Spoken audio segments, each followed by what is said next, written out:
Armed with only a goatee, a ponytail, and an unshakable sense of self-belief, Darius Dinesh smashed into the public consciousness in 2001 when he appeared on ITV's Pop Stars, delivering a toe-curling a cappella rendition of Britney Spears' Hit Me Baby One More Time. His dismissal from the programme by nasty Nigel Lithgow was followed by the kind of all-encompassing waves of vitriol and mockery that are reserved only for early 2000s reality TV misfits and misfiring championship strikers. But Darius refused to hide. Returning for 2002's Pop Idol, he wowed the judges with his own version of Seal's Future Love Paradise, going on to finish third behind Will Young and Gareth Gates. But Darius's resurgence didn't stop there. Turning down a record deal from Simon Cowell, he vowed to achieve a #1 single without the mogul's help. And he did that just a few months later as the all-time banger Colourblind knocked Gates off the top of the charts. Does Jack Hamilton take direct inspiration from Darius Dinesh? We can only assume so. He was certainly feeling fine, sublime yesterday as he smashed a hat-trick past Queen's Park to throw increasing amounts of disparagement back in the faces of his critics, some of whom appear on and host this podcast. My name is Duncan Cameron. This is the Humble Piecast. And joining me to issue apologies of their own, we have, first of all, Greg Brown. How are you, Greg? Yeah, very well, thanks. I was getting a whole lot of rushes listening to that intro there. That was good, but yeah, really good after yesterday, and jostling my way to the front of the queue for some apologies to be dished out. Indeed, yes, you'll no be shy of company there. We've also got Robbie Weir tonight as well. How are you, Robbie? Yeah, these are far more enjoyable podcasts to do, and I will be joining that queue of apologetic middle-aged individuals within this podcast. Still not clued up on Darius Dinesh, though. I'm not getting you that one. Just yeah. Famously a Darius Dinesh denier, which is outrageous behaviour. People who are watching won't believe this because I look like I'm old enough to be his dad, but Robbie's a year older than I am. Just completely denies ever having heard of Darius Dinesh until about 18 months ago, which is a complete nonsense. Scotland Songbird. R.I.P. Darius Dinesh. More importantly, or at least more pertinently, let's talk about football. More importantly, if things were starting to get a wee bit antsy with regards to sort of involvement in a potential relegation battle, yesterday's 4-1 win over Queen's Park has eased matters to a fair degree. Before kick-off, though, Robbie, there was maybe a wee bit of consternation, maybe, when an unchanged starting 11 was announced. Excuse me. At that moment in time, do you think that was fair? Yeah, I would have said at that point that based on what we knew at the time, I was justified in using my sleepy emojis that were getting fired off. I'd hoped to have seen maybe changes as to the front line. I wanted to see, much like Blair mentioned on the pre-match podcast, that Andy Winter being up top as a number 9. So I was quite disappointed to not see any changes. I think that the Rovers social media admin was well justified to say it's our strongest bench that we've had in a good while. Whether that's going to be months or whether it's going to be years, who knows. But you know what? Credit to Dougie Imrie. He was bold in the sense that he was seemingly, if you read the staple diet of Scottish football, that is Pine Bovril, he was seemingly in hospitality telling people that, no, this team had played well up in Aberdeen, so I was going to stick with the same 11 and give them another chance. And once again, apologies to Dougie Imrie for what and should. Although it was the same starting 11, but Greg, there was a bit of a... I mean, you could call it a straight swap, I suppose. Categorise it how you like, but there was a change in as much as Andy Winter was central and Dylan Easton was back out left. How much importance are you willing to attribute to that in terms of the the scoreline, the improved performance, the general Rovers display? It's a difficult one, actually, because similar to I was going to say Robbie, but it'll be most people. Like when I saw the lineup, and I thought, oh, come on, you have to be kidding. And then when I saw the tweet saying, it's just about a healthy bench, and at that point, truthfully, I'm thinking, it's that kind of don't piss on my shoes and tell me it's raining kind of thing. Like I've got a healthy bench, but you're not doing anything with it. But then when we saw them line up and we saw the switch, as you say, for Easton and Winter, and it's difficult because you're coming off the back of not only a win, but a win where we've scored 4 goals. It's easy to have that confirmation bias, but I do think it made a difference quite early doors. I think, listen, we're going to talk about Jack Hamilton a lot, but even well before the goals, he just seemed to be more involved. He seemed to be, and even at that point, they're thinking, the odds are he's not going to score today. But he was putting himself about. But I think a huge part of that was Winter linking with him more than we'd seen anybody play in that role up to this point. So difficult to say, because again, I don't think Queen's Park offered the sternest of tests, but I think Easton coming off the left, listen, it's not everybody's cup of tea, I'm coming off the left, but we know that he can do it. We know that he can kind of unlock defences coming in from that flank. But it was interesting and actually quite reassuring, quite heartening to see Winter have a much more effective game, because up to this point, I think what he's shown conversely is can he really do it coming in off the left? We've talked about parallels with Calum Smith and so on, and that kind of just kind of run about that left-hand flank and be a nuisance. And with respect to him, I'm not sure how much of a nuisance he's been. So centrally, I thought Winter was involved quite a lot early doors, but crucially, the forward unit just seemed to be a lot more cohesive. Yeah, I think, so I've seen it described as a 4-4-2, and again, we talk about this all the time. It's always very fluid. You're two people could be talking about exactly the same thing and label it in different ways. I would be more inclined to still describe it as a 4-2-3-1. Winter was very much behind Jack Hamilton's starting position, but just by dint of being a striker, being a forward, as opposed to the other players we've used in that position, he was starting in that number 10 role, but he was getting forward, getting into the box. He was nearby when Jack Hamilton was doing stuff. Mm-hmm. And I think that is absolutely that. I mean, I suppose, in terms of position and all that kind of stuff, it was literally the only change. But I think it did make a big, big difference, and it helped out just in a number of different ways. And actually, it was quite a handy contrast that Calum Smith was on the other side. Right. Playing in exactly this role that we've been talking about for the last few weeks with Andy Winter. Aye. It's like when you play Calum Smith on the left-hand side, where he's not doing anything wrong, but he's not really doing anything right. And it was at the second half, I heard 3 or 4 people in the stand say, "Oh, Calum Smith's playing in this game." It's like, yeah, because he's kind of been doing what we've been talking about, where for the first hour, he was on that left-hand side for Queens, and he just didn't do anything wrong, but wasn't really kind of affecting the game.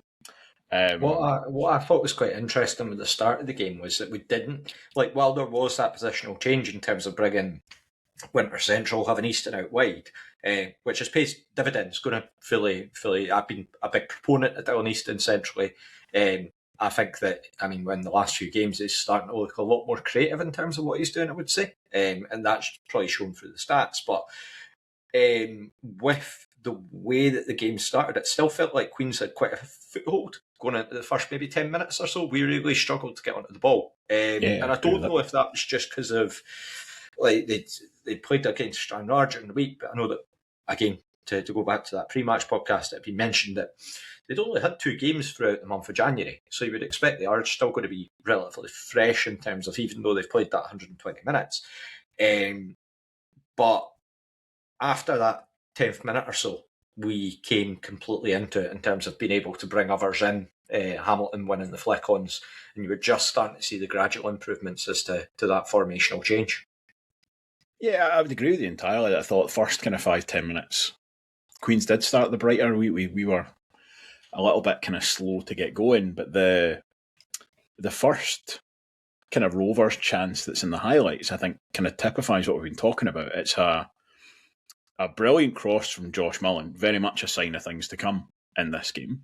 But it's Andy Winter who's in the box, gets up, gets a header, and it's really unfortunate to see it come back off the post. Calum Ferrie's scrambling and may have gotten there if it had been sneaking in. But I think if that happens in one of the last few games that we've played, Jack Hamilton is somewhere in there, but the defence are only concerned with him. Mm-hmm. Yeah. So it's very easy that one of them goes with him, the other one attacks the ball, and he's got very, very little chance of actually getting to it. Whereas with this one, Jack Hamilton actually, in a way that we would have absolutely slaughtered him for if he had been by himself, he basically runs away. He runs off to the back post, but he takes a defender, which crucially makes Andy Winter's job easier when he gets up and gets that header. And I think it's something that you see throughout this game with the chances and with the goals as well. The two of them are there on the scene. And I think it was a big, big factor. And it's not always going to be the easiest thing to do, to commit two guys that high up, but it very much worked yesterday. We'll kind of speed run through the next bit because I want to get to the goals, but it was a real one of these moments that, dearie me, if this game hadn't gone our way, I'm not sure how much time we would have ended up devoting to this particular one. It is another Josh Mullen cross. This one's a free kick. Really good header from Jay Rowe.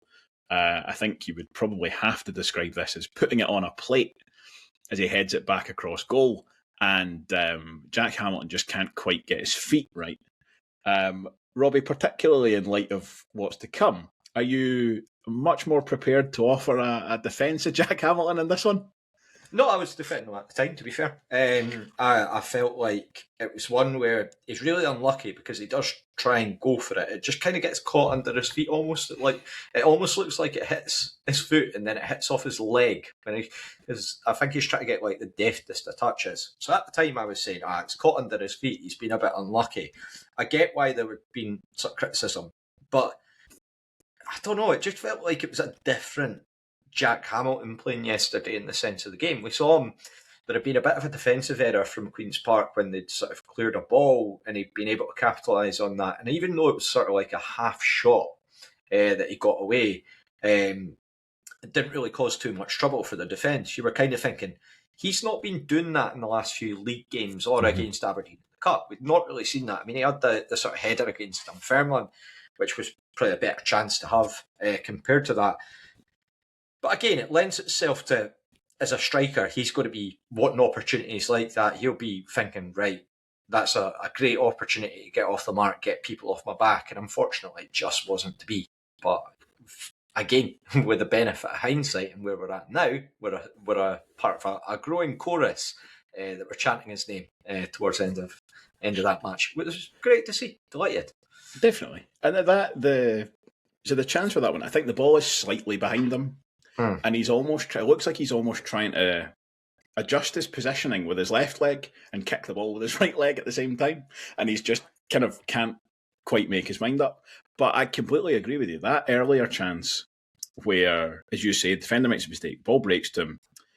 Josh Mullen is running across him. Josh Mullen is very much a viable option. But the fact that he took the shot on really encouraged me.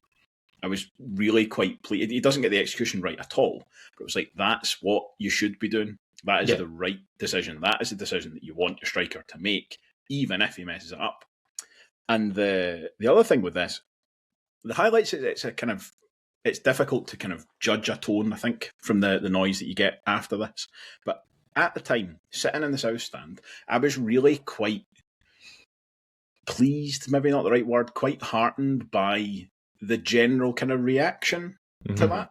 Because I think that, maybe I'm just a pessimist, I think you could have had a fairly nasty reaction to what is missing an open goal from 6 yards. There's mitigating circumstances, there's no getting away from that. But actually it felt like the overriding reaction was one of kind of encouragement and like, don't worry about it, go again, you've started well.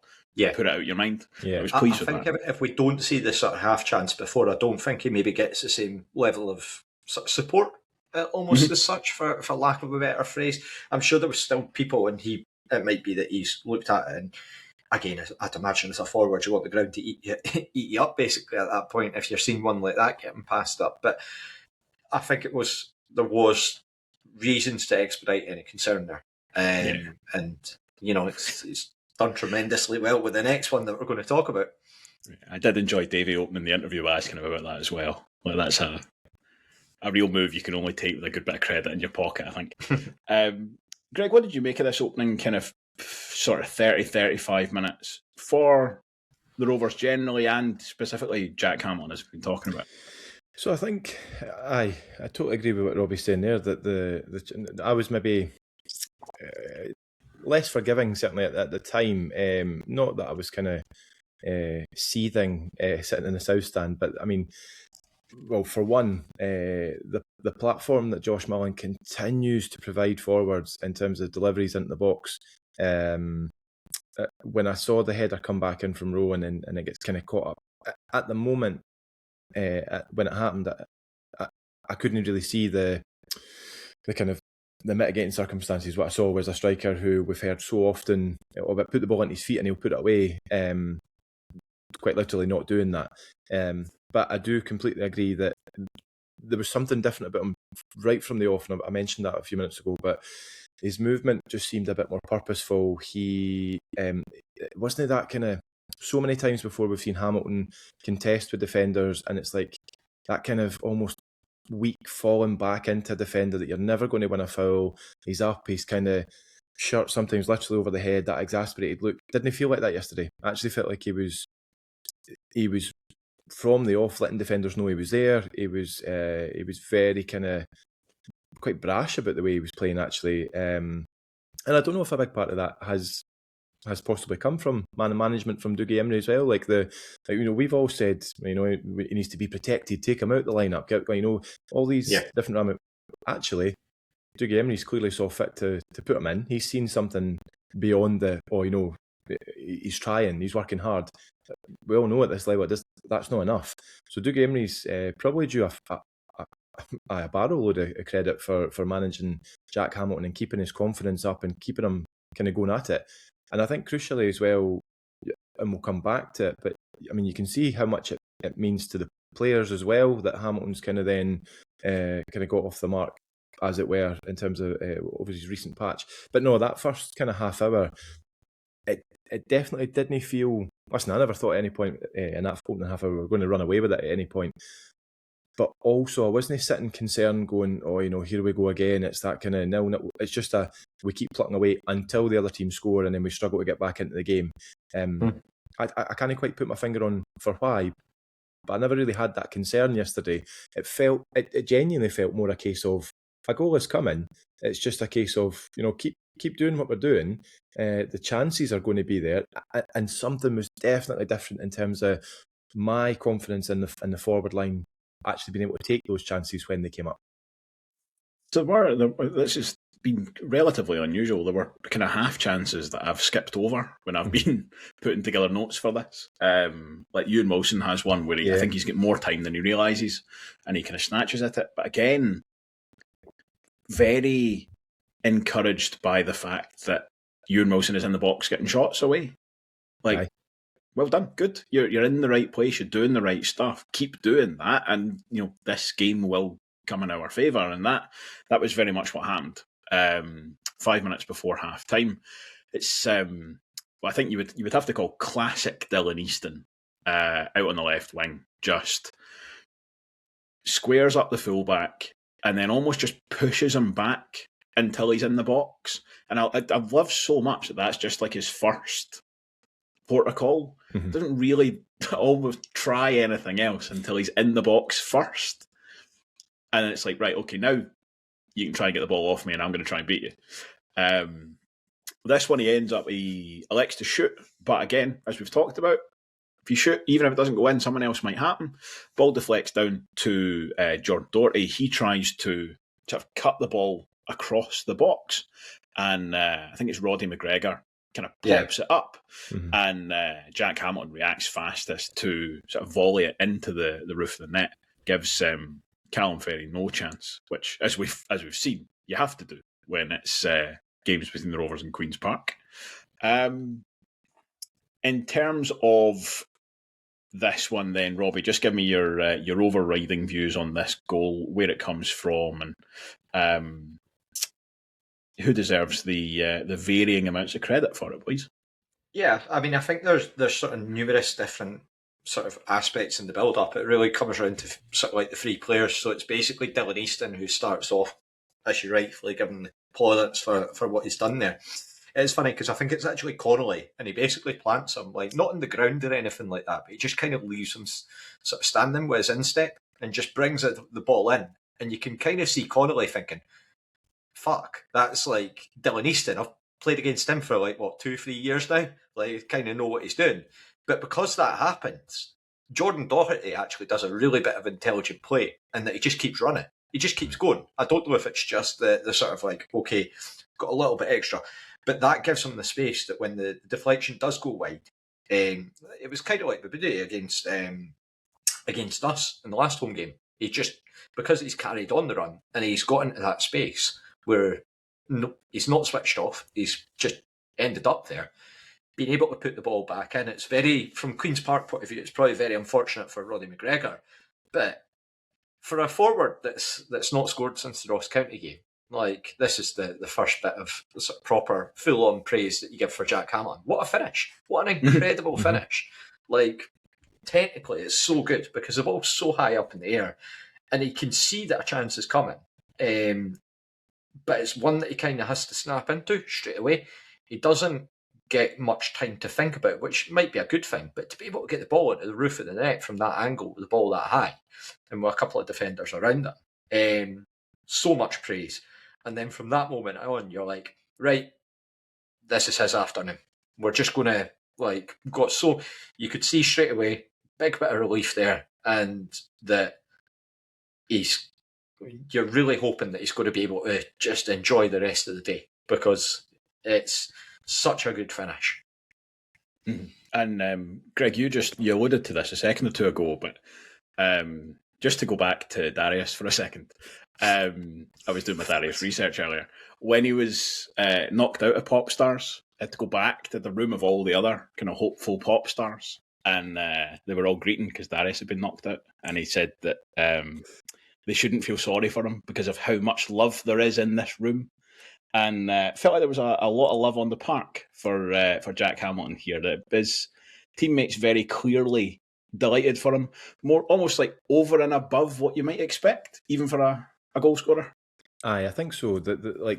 Listen, I think in isolation the goal's really important because yesterday I think, and it feels like it's been trotted out so many times this season, but yesterday I really do feel was a like must not lose game, like or rather it was the latest must not lose game, in the sense that the optics of losing, which again before the game felt like maybe not a distinct kind of reality, but listen, it wouldn't have been a massive shock if Queen's Park had gone 1-0 up early doors and just kind of seen the game out.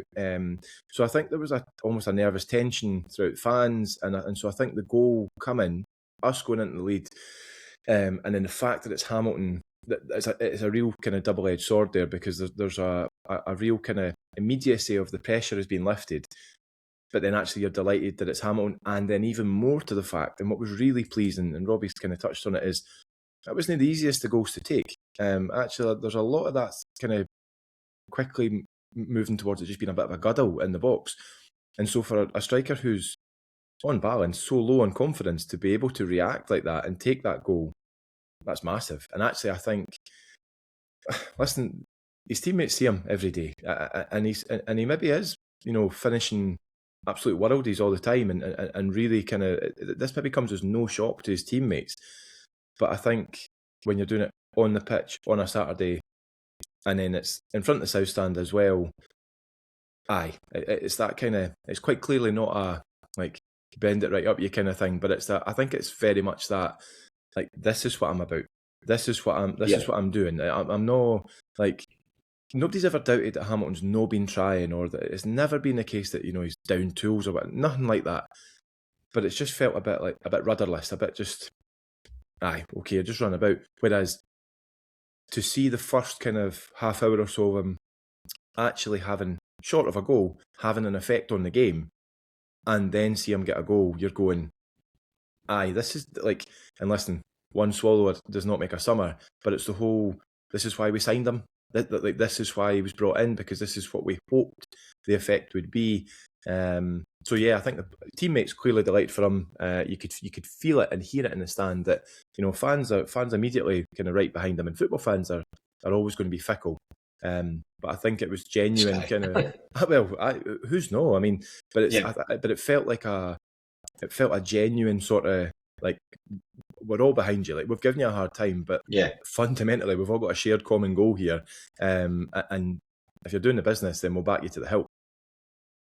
That's a thing, actually, again, you mentioned there. Like, he would have been well within his rights to kind of give it back a bit. And I was actually really quite pleased, partly because it's never nice for somebody to bend up you. But, like, actually, it's quite good that he didn't, because you then, especially at 1-0, you're kind of creating a dynamic. Steve Hislop did this when he was with us, where he was shushing people after he scored goals. And it's like, to an extent, I get it, but also you kind of need everybody just going in the same direction. And he's absolutely, and listen, as I say, we're all as guilty as anybody. Like, he's maybe not had his fair share of that, but like the better thing to do is to just do exactly what he did, which was right, I've done it, let's celebrate together. And then everybody is immediately back on side. And I think, again, kind of two things with this. We talked about it previously where, so on kind of 3 occasions this season, prior to yesterday, Jack Hamilton had scored a goal.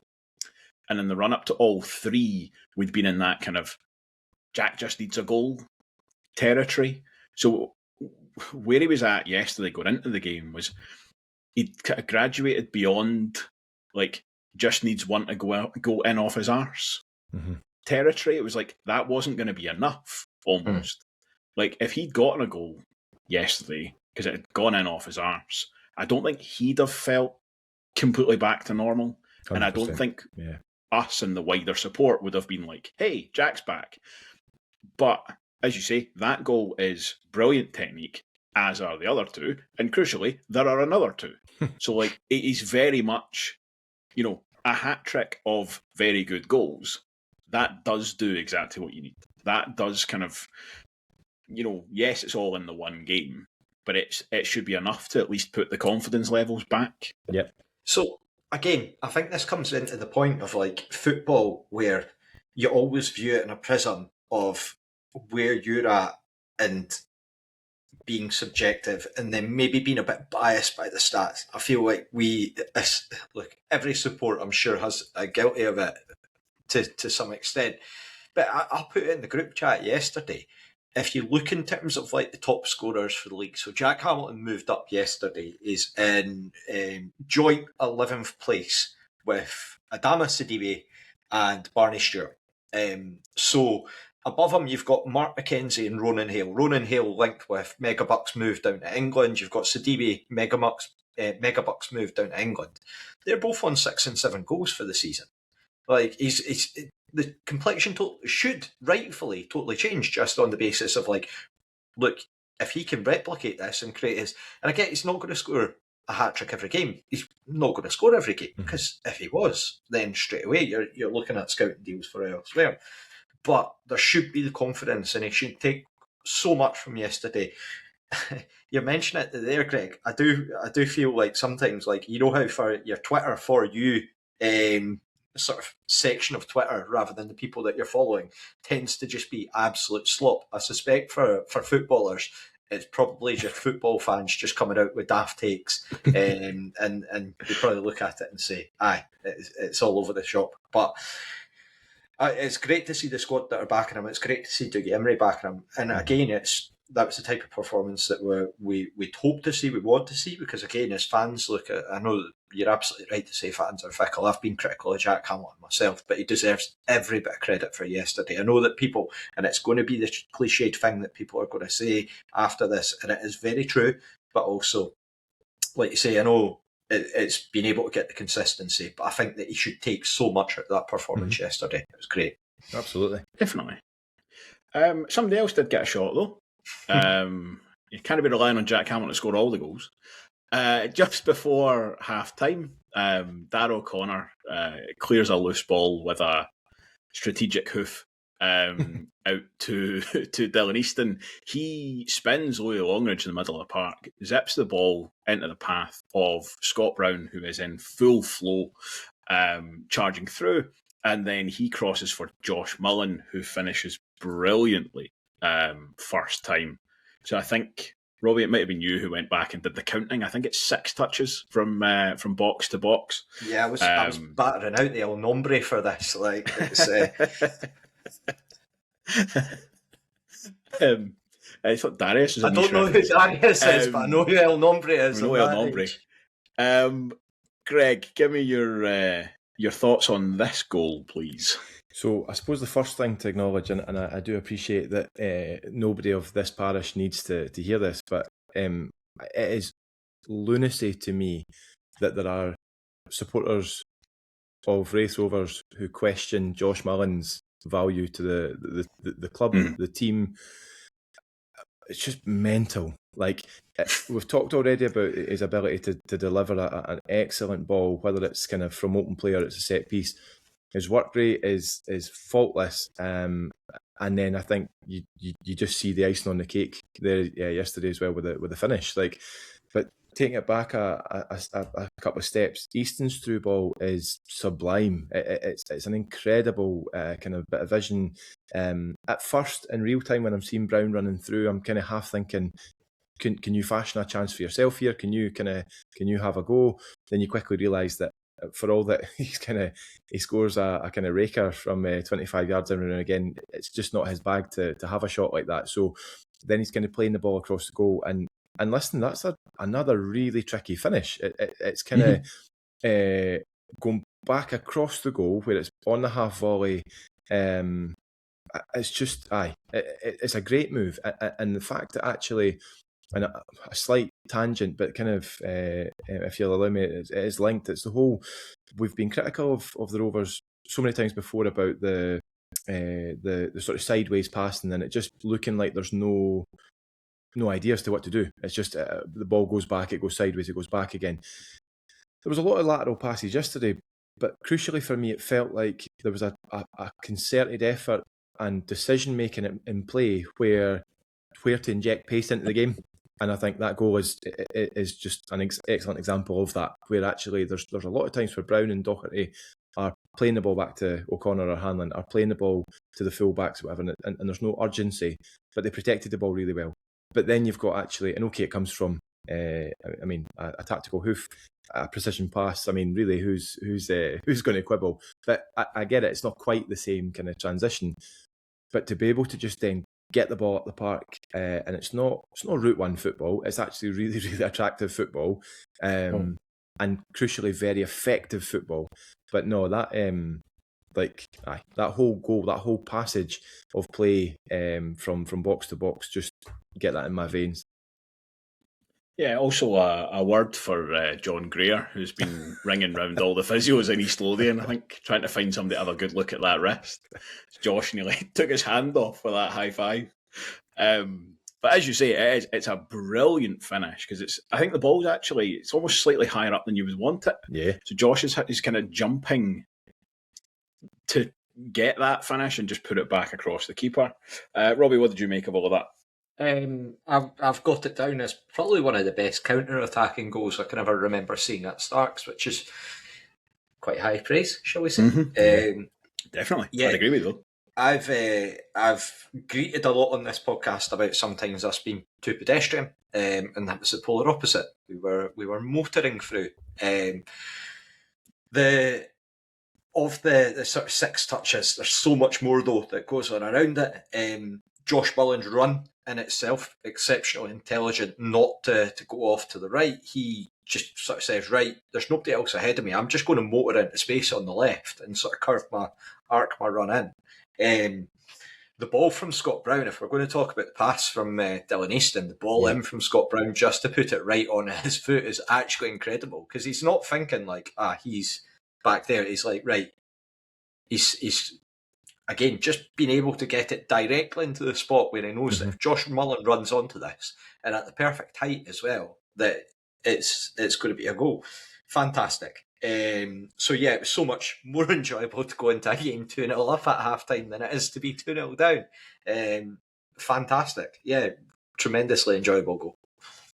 It's one of these games where you almost feel bad for, probably both for Josh Mullen and Dylan Easton, actually, that someone else has scored a hat-trick. Because in isolation, they have both put in what most weeks would be a man-of-the-match performance. Yeah. Like Easton's involved in all three of the first three goals, sorry. Josh Mullen was so many brilliant crosses, creating all these chances, scores that goal, and no within a sniff of man of the match. But it's just the way it goes, I'm afraid. Into the second half, and there is a third goal. This one, it's Dylan Easton again involved, as I've just said, releasing Ewan Wilson down that left flank. Again, Ewan Wilson's not been without his detractors at times, particularly for his kind of attacking contribution, but he's hitting the byline here and gets his cross right on the forehead of Jack Hamilton.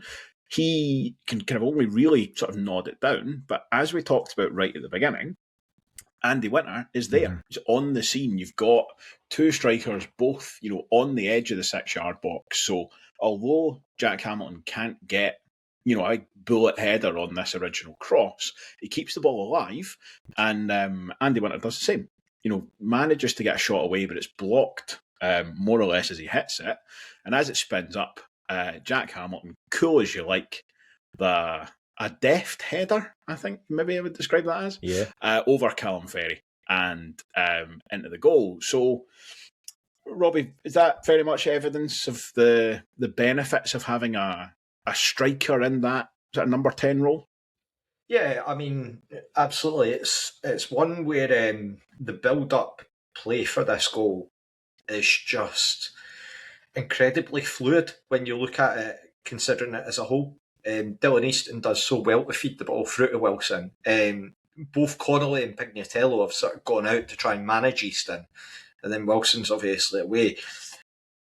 It looks like with it that Jack Hamilton doesn't actually get a great connection because both Roddy McGregor and Matty Shields, and I suspect, again, if you're a Queen's Park fan, you're probably doing it your absolute dinger in because you're seeing two players going for the same ball, which then results in it kind of falling. And Andy Winter, he's so much more alert. He's obviously worked his way in to get himself into that position than Ricky Lamie.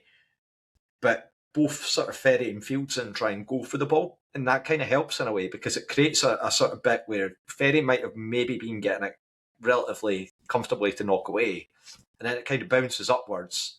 And then Jack Hamilton, just such a, as you say, deft finish. Brilliant. And at that point, you're thinking, he's on a hat-trick, right? This has got to be one where he's getting his hat-trick today. Which, yeah, just fantastic. Greg, your thoughts on the goal, please? I think you've got to give a lot of credit to Winter. I think yesterday, we've talked about it already, a really good game, but listen, I think he did everything but score yesterday. He and crucially, in using that whole kind of phase of play there as an example, like you say, Hamilton's not, the reality is he's not able to get the connection that he probably initially wants. But take Winter out of that scenario, and the South Stand are probably going like, well, what's he doing? Like, that's just it's another kind of wasted chance because it's a header down to nobody. Whereas actually, it's a header down to another forward who's in a position to make a nuisance of himself. But listen, all credit to Hamilton because it's such a composed header to pick his spot and just loop it over Ferrie into that corner. And it's just one of these things. Hamilton himself, you could just tell the minute he makes contact with the ball, he knows he scored. He knows it's going in.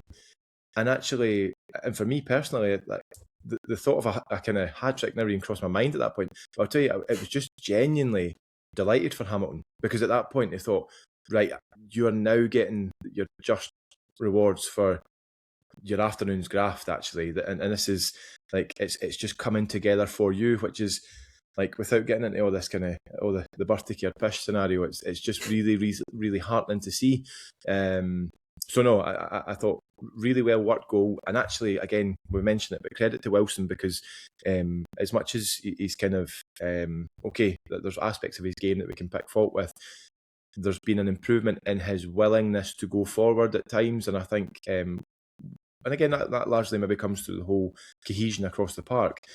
But what a difference it makes when your fullbacks are prepared to go forward in that system, because it's through that chance is fashioned. So no, a really, really pleasing goal all round. But yeah, just genuinely delighted for Hamilton, and what was a finish that he made look really easy. Mm-hmm. And probably easier than it actually was, or at least yeah, could have gone horribly wrong. Absolutely. How many times did you see a striker, Hamilton included, go to head that, and it just kind of is immediately in the breadbasket for Ferrie, etc.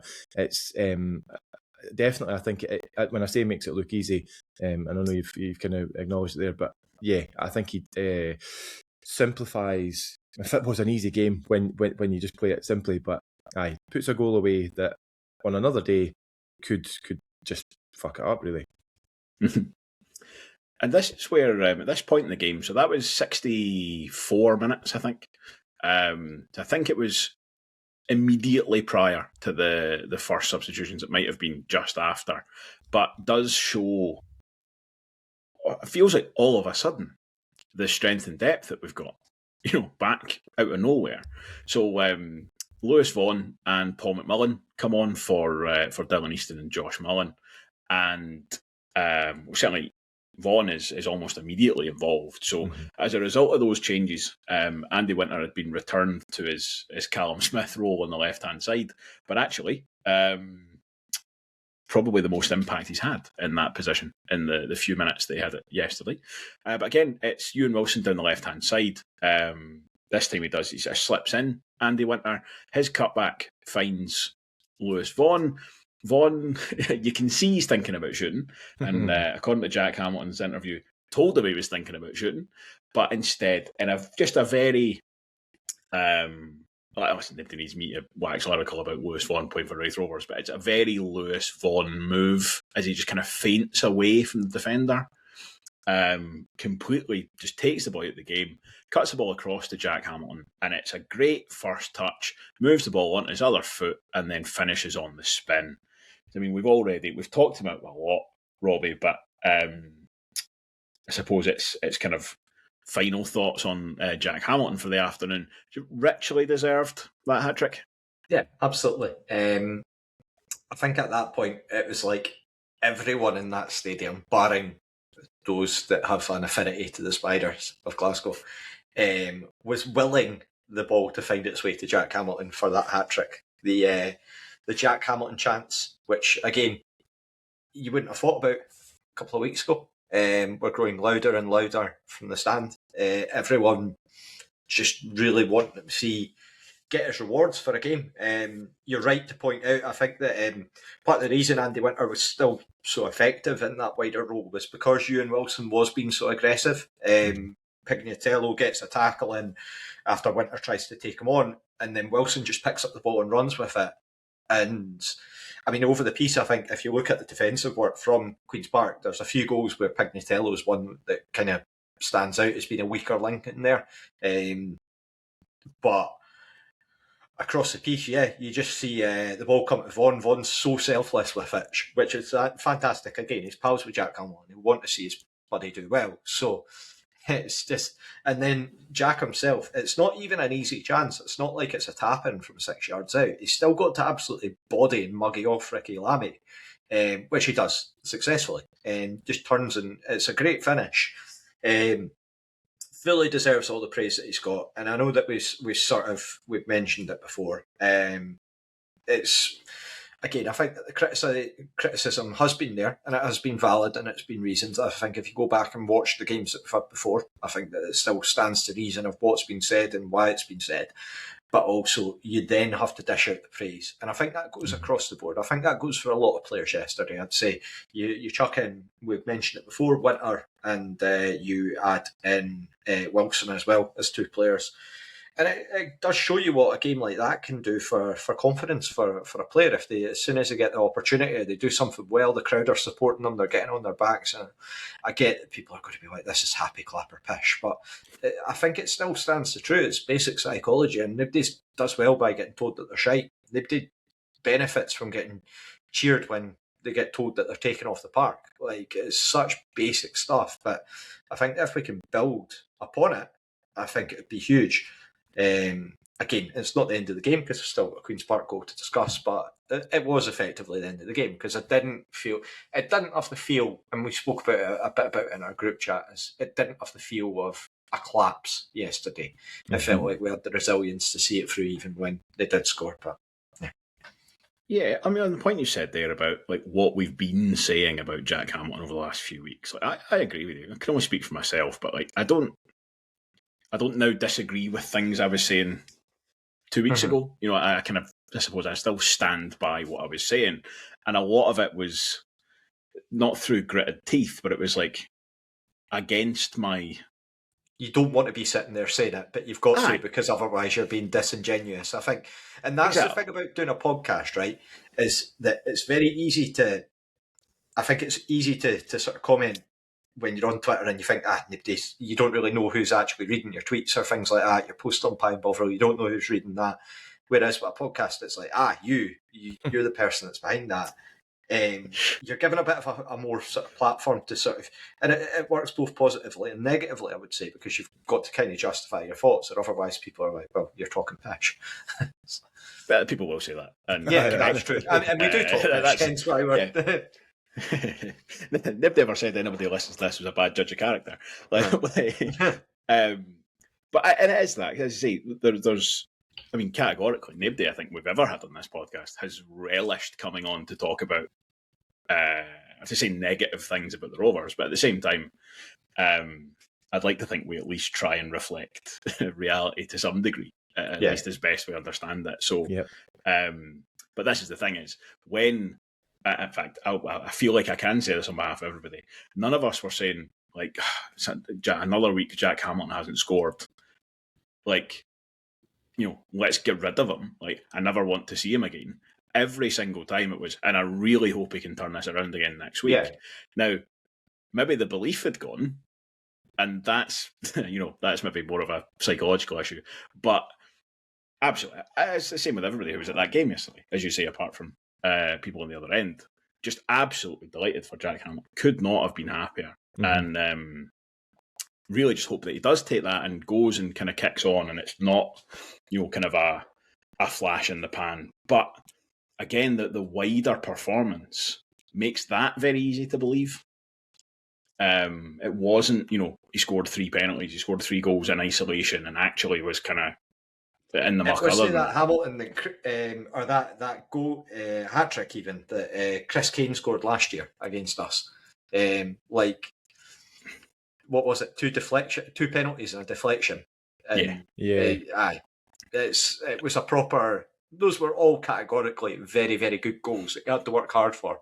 Aye, that's it. And it's like, sorry, any chance to fucking. No, I was just going to say that, like beyond the hat trick, which is obviously just class. And Duncan, you kind of mentioned about Vaughan, but I mean, Vaughan as well. This is a guy who's coming back from a longer term injury. He'll be desperate to score.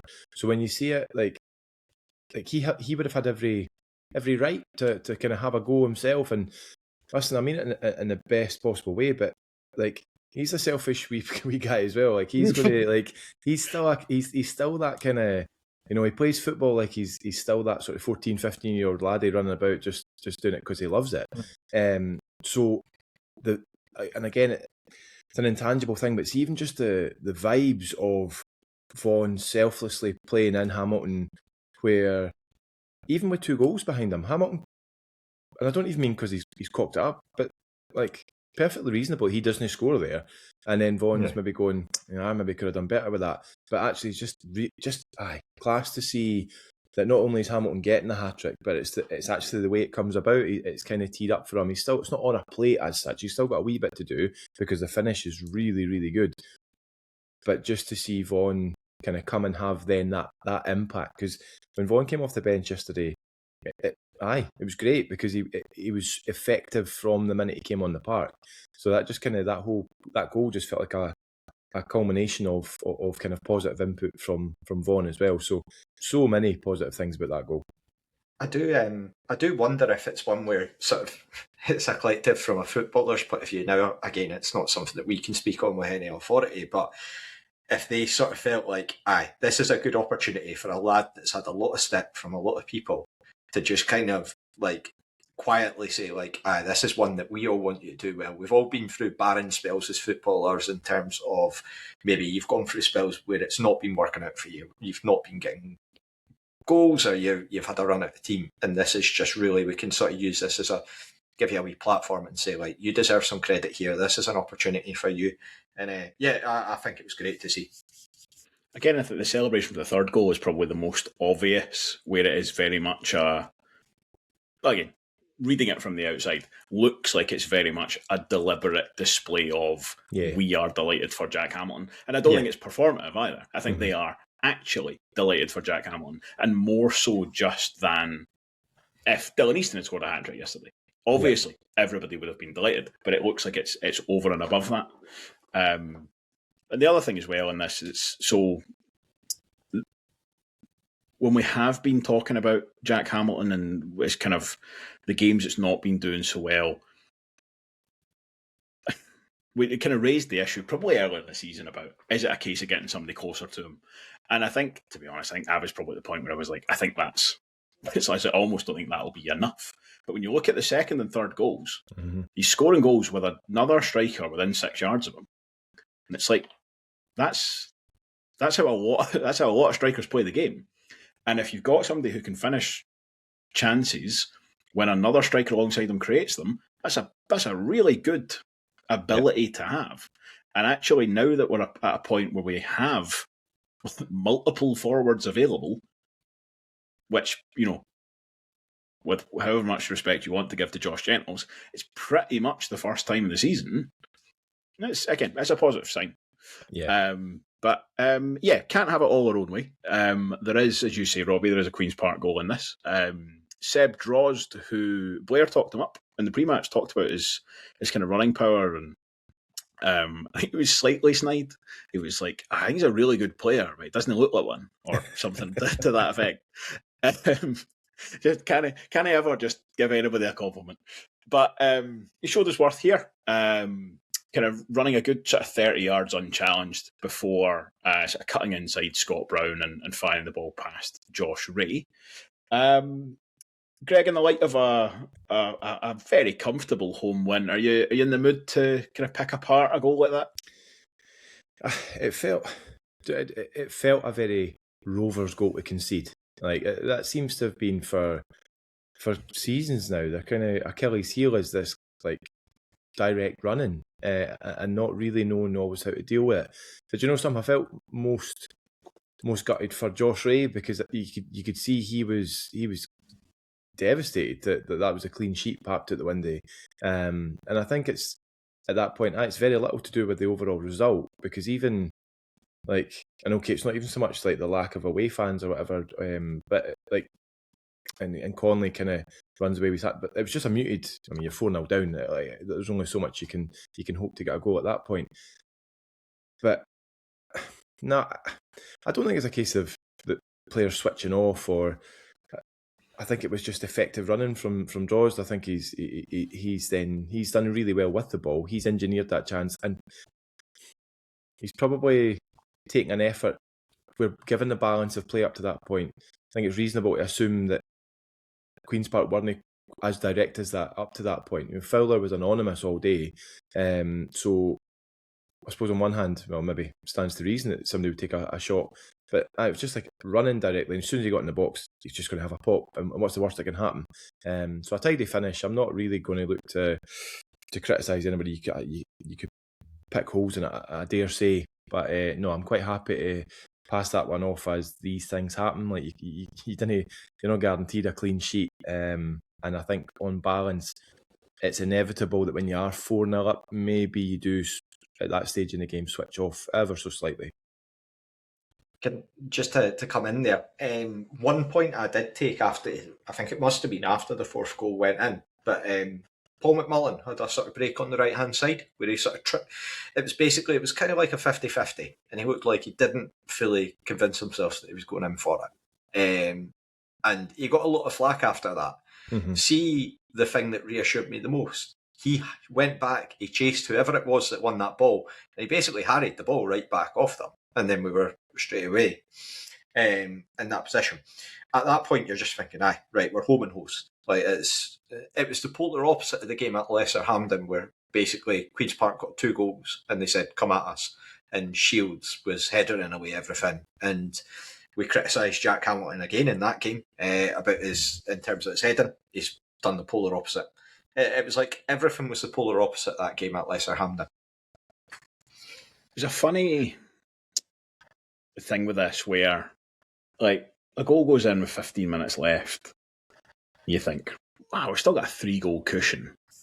Then you go, actually, there is that boy that's scoring all the goals out there. And then they took him off 2 minutes later. Yeah, Sean Kite just basically said he wanted to keep them, like, with the cup coming up. He wanted to basically retain a lot of the squad. I think that's maybe another 5 minutes or so, and that would make more sense. Because you get a goal right there and then, and suddenly things might get a little bit antsy. But when I saw Josh Fowler going off, I was reassured at that point that it probably would be pretty comfortable. Also, just very briefly, I was a little bit disappointed that Calum Smith went off in that quadruple sub as well. Just would have been nice if he'd gone off on his own. Could have had just a little bit of a reception. Never really had the chance to kind of give a proper kind of farewell to Calum Smith, but that's just birthday card stuff. Rounding up kind of stray thoughts on this, good to see Sean Byrne back. Yep. Certainly. So, I mean, that's everybody barring the 2 long-term, Callum Ferrie and Lewis Stevenson kind of back and in the mix, which is very, very good to see. When you've got, like, Richard Chin kind of got off the bench, suddenly you start feeling a lot better about your options. Mm-hmm. Kai Montague as well, thought did very well when he came off the bench at Pittodrie, but he's having to wait his time. Just puts in just a little bit of a better position than we have been in, and also takes a little bit of the heat away for this last week of the window. Yeah, I'm sure we'd all still love to see reinforcements come in. Yeah. But if they don't, it's not that same 5-alarm fire that it would have felt like, a week or 2 ago. Greg, any kind of final thoughts summarising for this game? Nothing really different to what you've just said there, but pleasing to see subs being made that weren't just for the sake of making them, but actually, just reassuring is probably the word. That, you've got guys like Matthews coming back, and he did fine at Pittodrie, but coming back in yesterday and playing really, really well. Great to see Sean Byrne back on the park. And now, like I said a few weeks ago at the start of the window, like you're looking at these guys coming back from injury, and they kind of need to be like the cliched new signings because they need to come in and need to be good signings. And actually, within a fortnight, between Vaughan, Matthews, Byrne in particular, we've still got Stevenson to come back as well in terms of that kind of first team fold. Quite. Listen, we're not going to score 4 goals every week. We're going to get more than our fair share of drop points between now and the end of the season, but our job becomes an awful lot easier with these guys coming back and then not only being fit but making a difference. 100%. As you said right at the very beginning, if we'd lost that game yesterday, just a very, very different tone, a very, very different reality as much as anything. But it gives us a bit of time to think about going the other direction.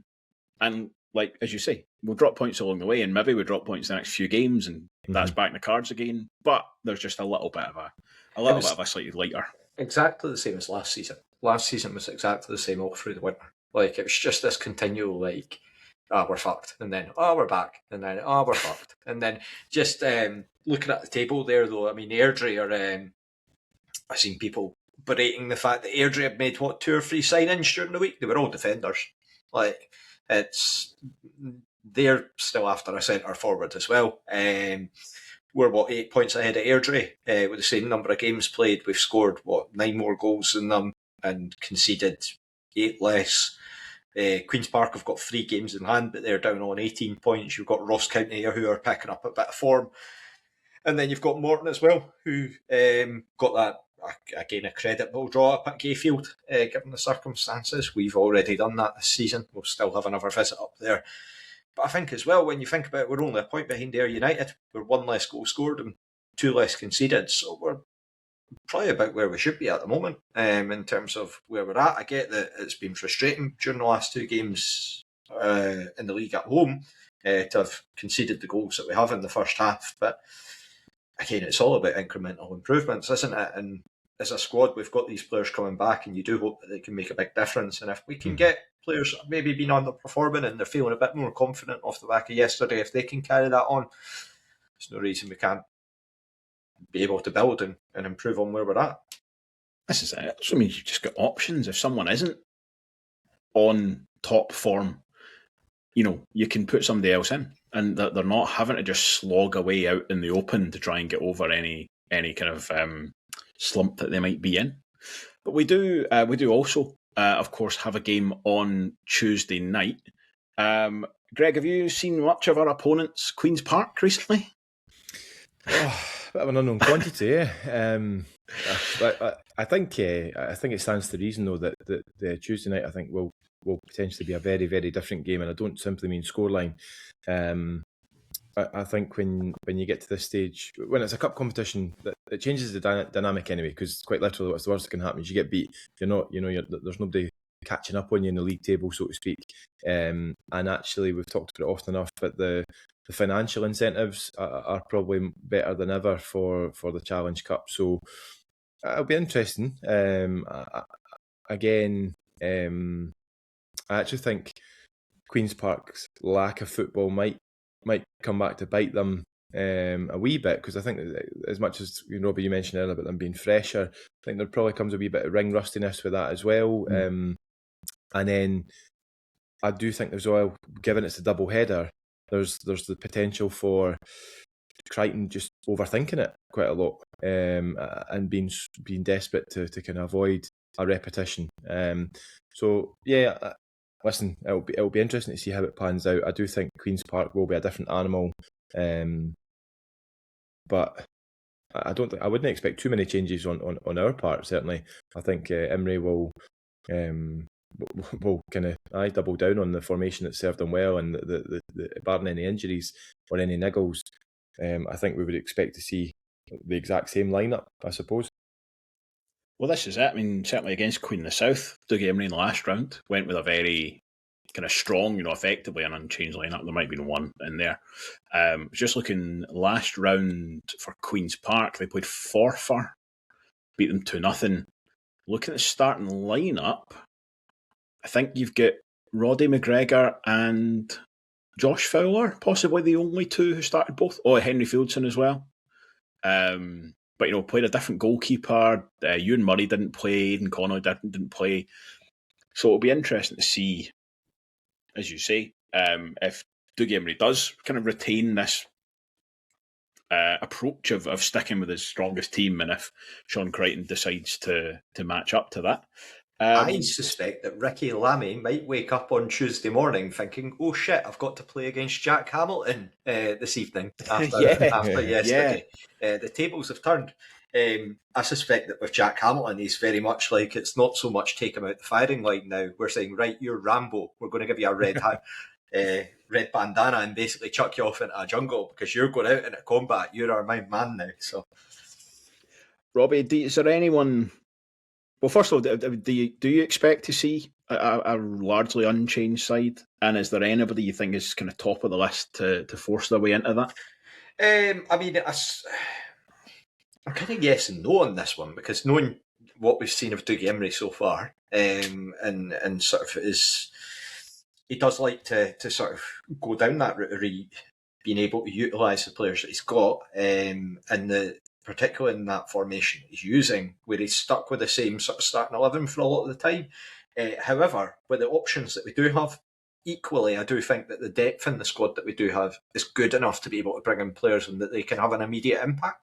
So if you look at a guy like Richard Chim, for example, and we bring him in right from the start, I don't think anyone's going to be against that. Same with Lewis Gibson, or you're going across the pitch, Sean Byrne needing minutes, Ross Matthews, he's looked good since he's came back.